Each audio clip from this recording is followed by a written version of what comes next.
It's payback time for Bristol, Britain's second wealthiest city. Its wealth derived from the slave and tobacco trades, and a wealth held on to tightly during the 1980s when the Thatcher government was encouraging the sale of council houses. There's a revolution going on, the sort that Bristol's good at. Just at the end of 2010, the whole United Kingdom only had 45 megawatts of solar. 14 months later, we had a gigawatt, over 20 times as much.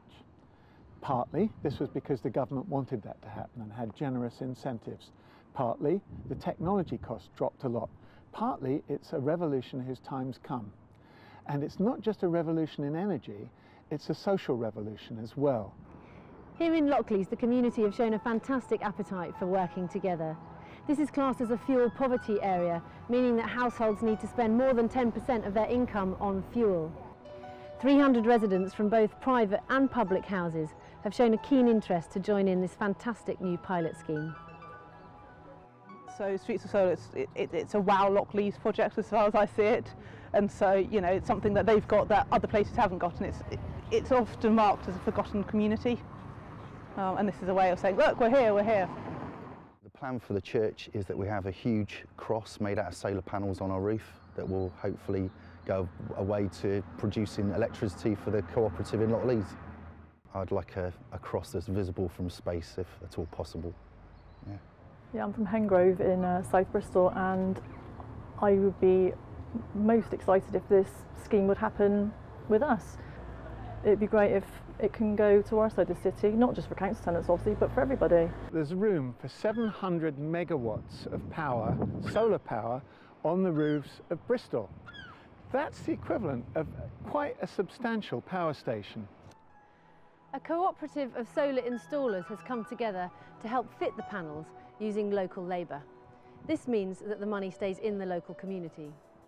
Lockleaze, they consider themselves as a deprived community, very much in what the government calls fuel poverty, so affected by that.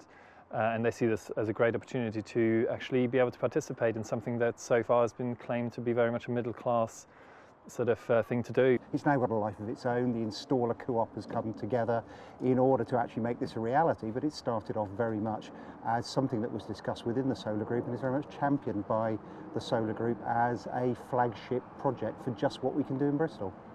Eventually, as the revolution spreads, people will be given the opportunity to study at the UK's first free green university, taking a bachelor's or master's degree in sustainable cities. So those students, the people who are doing this, are learning the new skills for a green economy. In a university, they'll be doing work which is for credit, they'll be learning the theoretical side of it, and at the same time, there'll be a core of personal community development, how to innovate, how to be an entrepreneur. So people are going to learn about the green revolution by installing Bristol's solar power. The solar install, just that 300 million of the labour for the solar install, could put 5,000 young people through a university.